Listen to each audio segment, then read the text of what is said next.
இன்றைக்கி நாம் பார்க்குற சமையல் வந்து சுண்டக்காய் கூட்டு.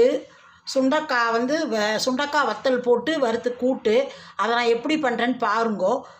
இது வந்து பருப்பு ரசம். வழக்கம் போல் நமக்கு வந்து பருப்பு ரசம் தான். பாருங்கோ. இப்போ தான் என்னுடைய சேனல் புதுசாக பார்க்குறேன் அப்படின்னா small letters ARK Vasanthi creators அப்படின்னு டைப் பண்ணேன்னா சப்ஸ்கிரைப் காட்டும், பண்ணேன்னா பெல் காட்டும், பெல் டச் பண்ணேன்னா ஆல் அப்படின்னு ஒரு பெல் காட்டும், டச் பண்ணேன்னா சப்ஸ்கிரைப் ஆகிடும். நான் போடுற வீடியோ பூரா உங்களுக்கு உடனுக்குடனே நோட்டிஃபிகேஷன் ஆகிடும். வாங்க வீடியோக்குள்ளே போகலாம். Hi friends, welcome to ARK Vasanthi கிரியேட்டர்ஸ்லேருந்து அனந்தலட்சுமி பேசுகிறேன்.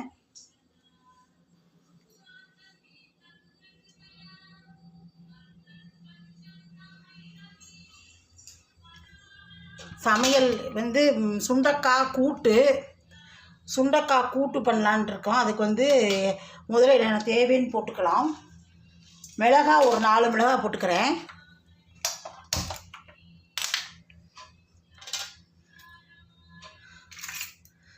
கடலைப்பருப்பு ஒரு 3 ஸ்பூன் போட்டுக்கிறேன், 3 டேபிள் ஸ்பூன்.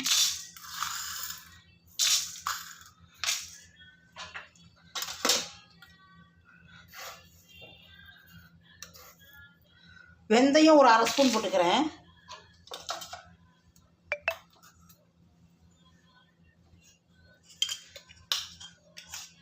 எண்ணெய் 1 ஸ்பூன் விட்டுக்கிறேன்.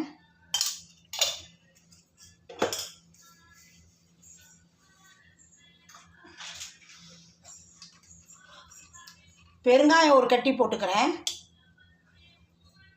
ரசத்துக்கு பருப்பு ரசம் தான். ரசத்துக்கு வந்து புளித்தண்ணி கரைச்சி வச்சுட்டுருக்கேன். தக்காளி பழம் 1 கையில் அப்படியே கசக்கி விட்டு போட்டுருக்கேன். ஒரு கட்டி பெருங்காயம் போட்டுக்கிறேன் ரசத்துக்கு.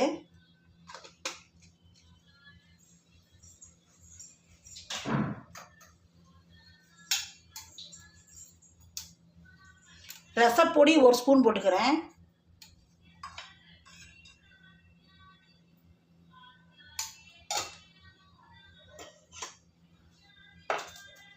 ரசம் கொதிக்கிட்டோம், அதுக்குள்ளே இது வறுத்துக்கலாம்.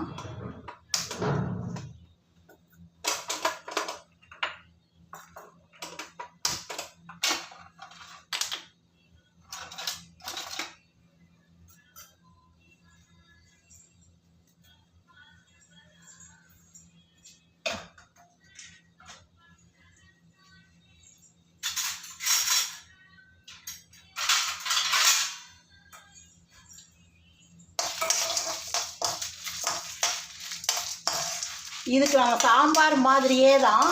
ஆனால் வந்து சாம்பாருக்கு நம்ம வந்து இது போடுவோம், இது போட மாட்டோம், உளுத்தம்பருப்பு போட மாட்டோம். இதுக்கு வந்து நம்ம உளுத்தம்பருப்பு போட்டுக்கணும், வெள்ளை உளுத்தம்பருப்பு போட்டுக்கணும். இது வந்து இதுவும் எங்கள் பாட்டியோட சமையல் தான். இது ரொம்ப நல்லா இருக்கும். கூட்டு பண்ணி பாருங்க. சுண்டக்காய் வத்தல், சுண்டக்காய் இது சாம்பார் மாதிரி பண்ணி குழம்புலாம் பண்ணிவிட்டு அதுக்கப்புறம் சுண்டக்காய் வத்தலை வறுத்து அப்படியே லேசாக அப்படி 1-2 அப்படியே பவுட்ரு பண்ணி அதில் போட்டுருணும். ரொம்ப நல்லா இருக்கும், அமிர்தமாக இருக்கும் சாப்பிட்டேன்னா.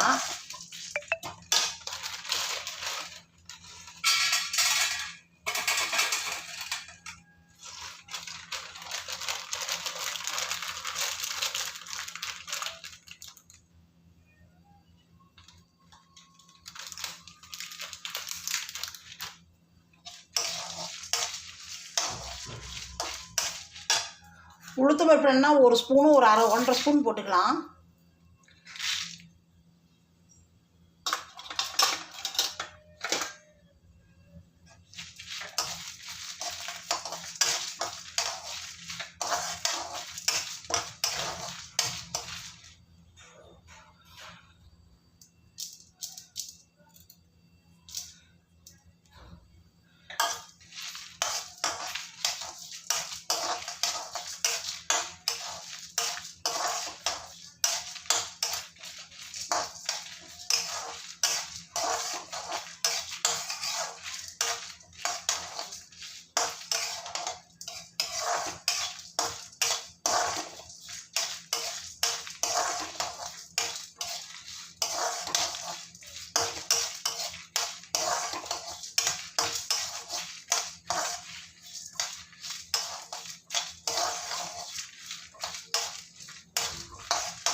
தனியா ஒரு 3 ஸ்பூன் போட்டுக்கிறேன்.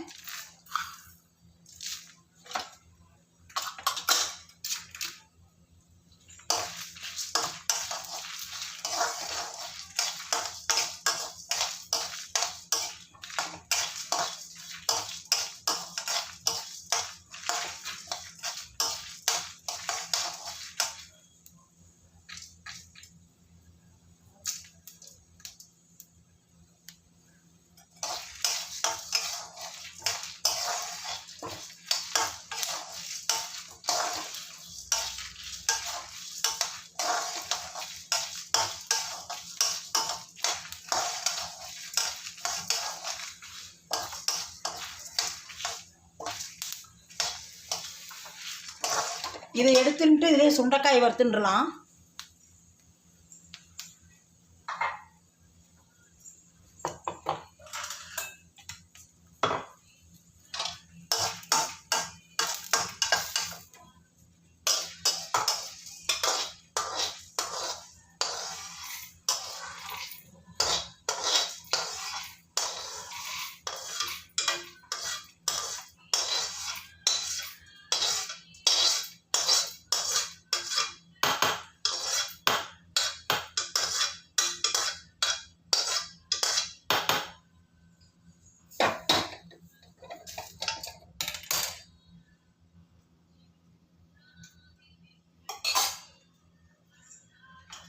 ஒரு ஸ்பூன் எண்ணெய் விட்டுக்கலாம்.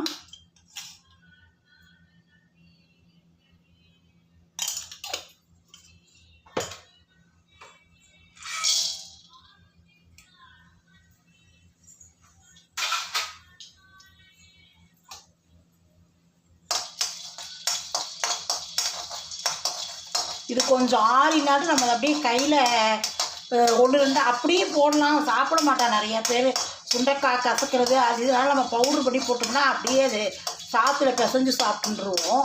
ஆனால் இது ரொம்ப நல்லது. ஆனால் அவள் சாப்பிட மாட்டான், கசக்கிறதும்பா பிடிக்க ஒரு மாதிரி இருக்கும்பா. அதனால தான் வறுத்து பவுட்ரு பண்ணி போட்டோம்னா ஒன்றும் பண்ண முடியாது. பிசையும் போது சாத்தோடையே சாப்பிடுவாள்.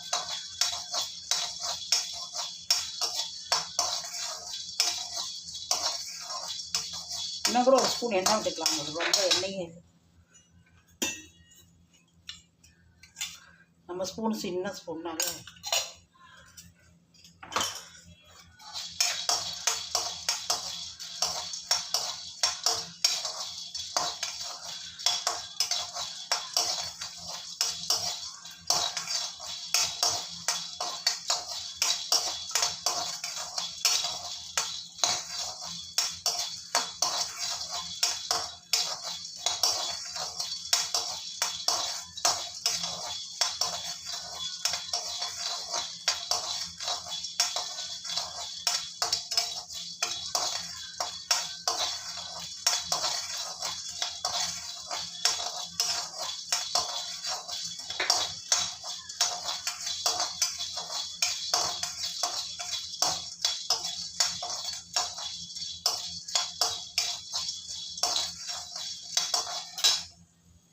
இதை பாருங்கள் வறுத்துண்டாச்சு. இதையும் எடுத்து வச்சுட்டுருவோம். ஆறினாட்டு கையில் 1-2 பவுட்ரு பண்ணி போட்டுக்கலாம் பொடிச்சு. இதில் புளித்தண்ணி விட்டுருக்கேன். இதுக்கு அதுக்குமா சேர்ந்து ஒரு எலுமிச்சம்பழ சைஸ் புளி கரைச்சா ரசத்துக்கு கொஞ்சம் இது கொஞ்சம் எடுத்து வச்சுட்டுருக்கேன். புளித்தண்ணி கொதிக்கட்டும். கொஞ்சம் உப்பு மஞ்சப்பொடி போட்டுருவோம்.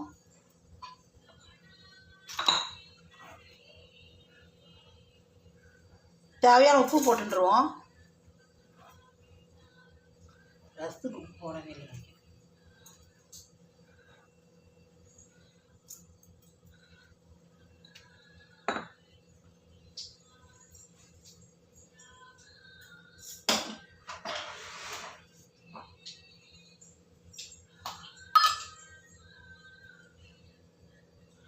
மஞ்சப்பொடி 1/4 ஸ்பூன் போட்டுக்கிறேன். இது கொதிக்கட்டும். அதுக்குள்ளே நம்ம இதுக்கு 2 ஸ்பூன் தேங்காயை வச்சு நம்ம இதை அரைச்சின்னு வந்துடுவோம் கூட்டுக்கு. பாருங்க புளிஜலம் கொதிச்சுடுத்து. நம்ம இதை அரைச்சின்னு வந்தாச்சு. இதை விட்டுடலாம்.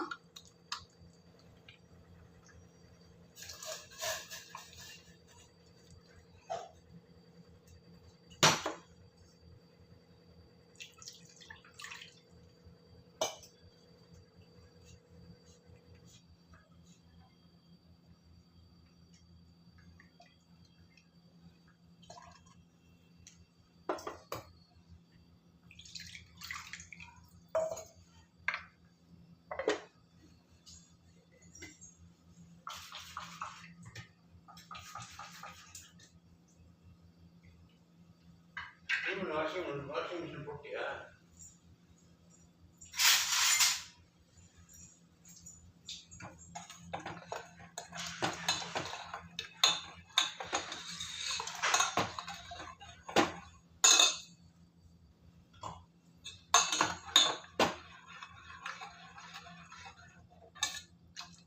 இது ஒரு 2 நிமிஷம் கொதிக்கட்டும் நல்லா.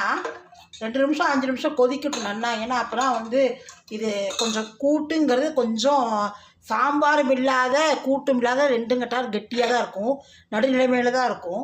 அதனால் வந்து இது கொஞ்சம் கொதிக்கட்டும். இதை பாருங்கள் கொதிச்சுடுத்து. பருப்பு விட்டுடலாம்.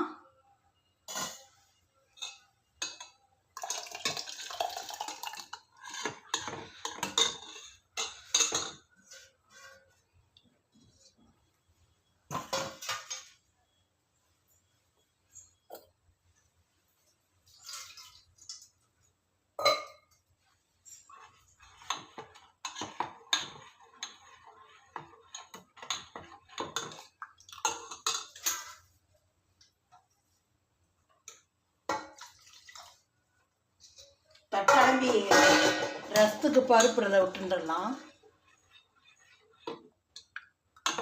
பருப்போடு சேர்ந்து ஒரு 2 நிமிஷம் கொதிக்கட்டும். இது பாருங்க நல்லா கொதிச்சுடுத்து. இப்படி தான் இருக்கும். இது போட்டோன்னே நல்லா கெட்டியாயிடும். சுண்டைக்காயை பாருங்கள் நான் பவுட்ரு பண்ணி வச்சுட்டுருக்கேன் கையில். இதை அடுப்பு ஆஃப் பண்ணிடலாம்.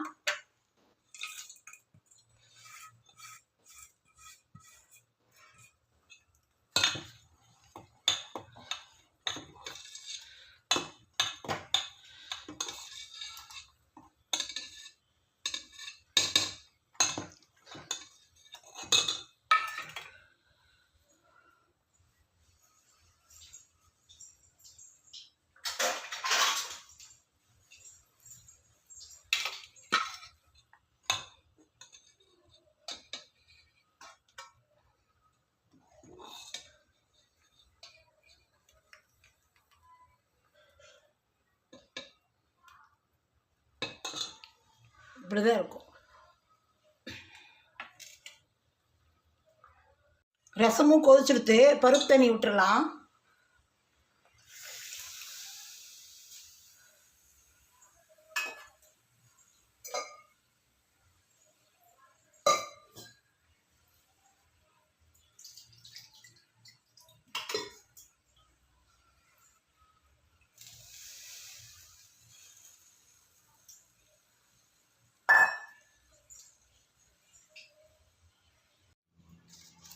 இதோ இதுக்கு சுண்டக்காய் கூட்டுக்கு வந்து கருவேப்பிலை போட்டுருவோம்.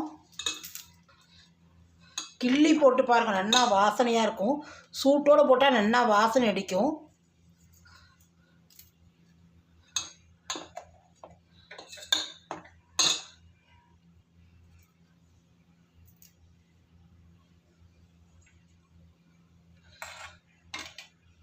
ரசத்துக்கு கொத்தமல்லி தழை போட்டுடலாம். ரசத்துக்கு கொத்தமல்லி தழை போட்டுடலாம்.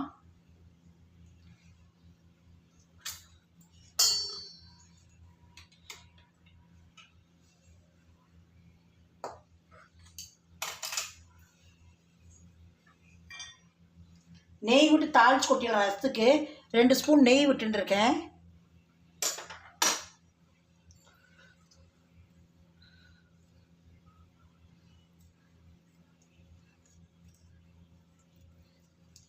ரசத்துக்கு கருவேப்பிலையை அப்படி கிள்ளி போட்டு பாருங்க நல்லா வாசனையாக இருக்கும்.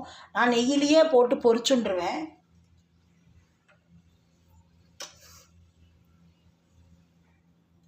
கடுகு 1 ஸ்பூன் போட்டுக்கிறேன்.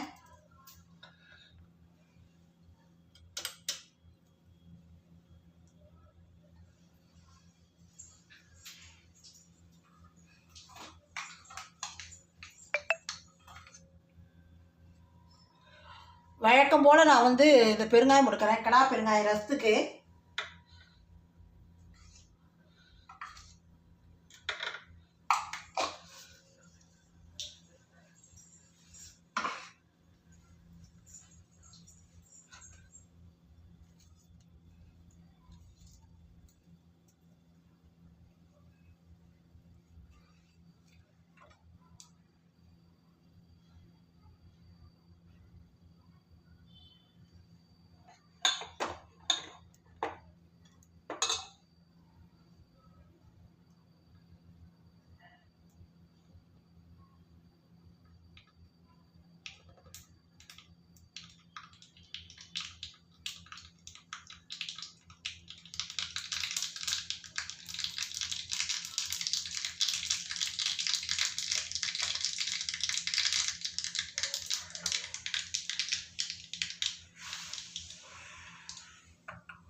இப்போ பாருங்கள், இதில் கருவேப்பிலை போட்டுடலாம். நெய்யிலேயே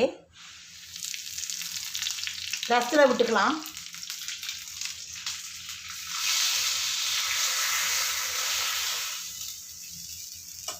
கூட்டுக்கு தாளித்து கொட்டுறேன். எண்ணெய் விட்டுக்கலாம் கூட்டுக்கு.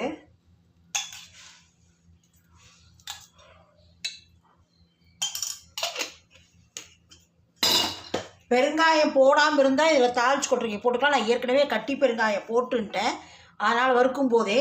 அதனால் 1/2 ஸ்பூன் கடுகு போட்டுக்கிறேன். அதனால் இப்போ பெருங்காயம் போட வேண்டாம். நீங்கள் பெருங்காயம் வறுக்கும் போது போடாமல் இருந்தால் இப்போது நீங்கள் இதை தாளித்து கொட்டும் போது பெருங்காய பொடி போட்டுக்கோங்க.